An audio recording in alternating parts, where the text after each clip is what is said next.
اس وقت جو وبائی مرض پھیلا ہوا ہے اس کی وجہ سے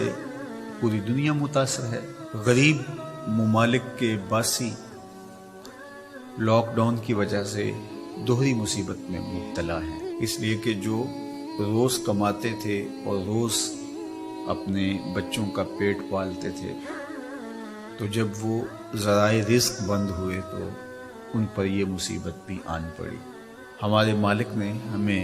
حکم دیتے ہوئے ارشاد فرمایا وَفِي أَمْوَالِهِمْ حَقٌّ لِلسَّائِلِ وَالْمَحْرُومِ، ان کے مالوں کے اندر حق ہے، جو مانگنے آتے ہیں ان کا بھی، اور جو محروم ہیں، مانگتے نہیں، طلب نہیں کرتے لیکن حقیقتاً وہ حقدار ہیں، تو جو تمہارے پاس آ گیا، جہاں تم نے تقسیم شروع کی وہاں پہنچ گیا، تو تم یہ سمجھے کہ میں نے اپنا فرض پورا کر دیا۔ کہا نہیں، تمہیں ان لوگوں تک بھی پہنچنا پڑے گا۔ عزت نفس جن کو ہاتھ پھیلانے سے روکتی ہے، اور وہ نہ روڈ پہ آ سکتے ہیں اور نہ آپ کی دہلیز پہ آ سکتے ہیں، تو آپ ایسے لوگوں کو تلاش کر کے ان کی مدد، نصرت اور اعانت کیجیے۔ تو یہ موقع ہے ایسے لوگوں تک پہنچنے کا۔ ابتداً جب یہ مرض پھیلا تو لگ یہ رہا تھا کہ 1-2 ہفتوں کے بعد حالات معمول پہ آ جائیں گے۔ 1 مہینے سے زیادہ عرصہ بیت رہا ہے اور ابھی تک حالات جوں کے توں ہیں۔ مجبوراً کچھ شعبہ جات کو کھولنا پڑا اور زندگی کا پہیہ جاری رکھنے کے لیے کچھ فیصلے لینے پڑے، لیکن حزم و احتیاط کے ساتھ، احتیاطی تدابیر کے ساتھ ہم سب کو آگے بڑھنا چاہیے۔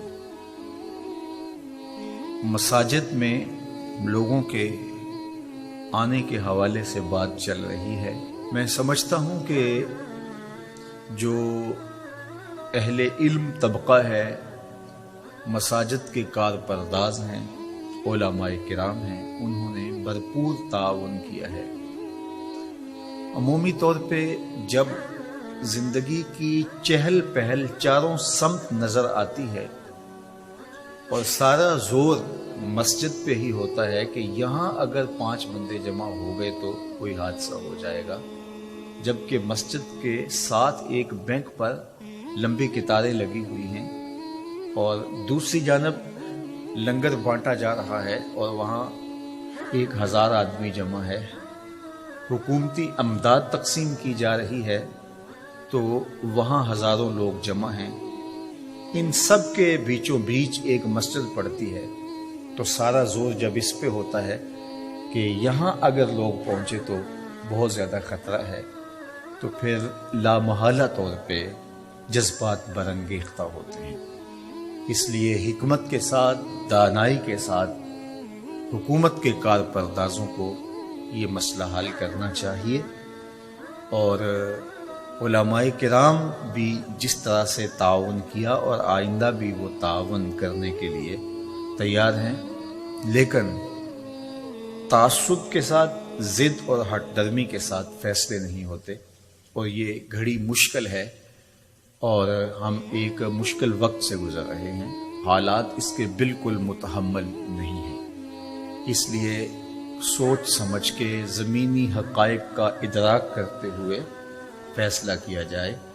جس طرح باقی شعبہ جات کے اندر گنجائش دی گئی ہے، اس طرح مساجد کو بھی احتیاطی تدابیر کے ساتھ کھولنے کی اجازت دی جائے، تاکہ لوگوں کا مسجد میں جو رجوع اللہ کا معاملہ ہے، چونکہ آگے رمضان المبارک آ رہا ہے، پورا سال انتظار کر کر کے لوگ اس مہینے کے لیے منتظر رہتے ہیں، تو اس حوالے سے کل ہونے والی میٹنگ جو ہے، ہمیں امید ہے کہ اس میں کوئی مثبت بات سامنے آئے گی، اور ہماری یہ آرزو بھی ہے کہ ایسا نہ ہو جو ملک، قوم اور دین کے خلاف ہو۔ تو اللہ تعالیٰ اس مشکل وقت میں ہمیں اتحاد، یکجہتی دانشمندی سمجھداری کی توفیق عطا فرمائے، اور اللہ کے پاکیزہ گھر آباد رہیں نمازیوں کے ساتھ، سجدوں کے ساتھ، دعاؤں کے ساتھ، تلاوت کلام مجید کے ساتھ، اور اپنی خاص کرم نوازیاں فرماتے ہوئے اللہ اس بیماری کو بہت جلد دور فرما دے۔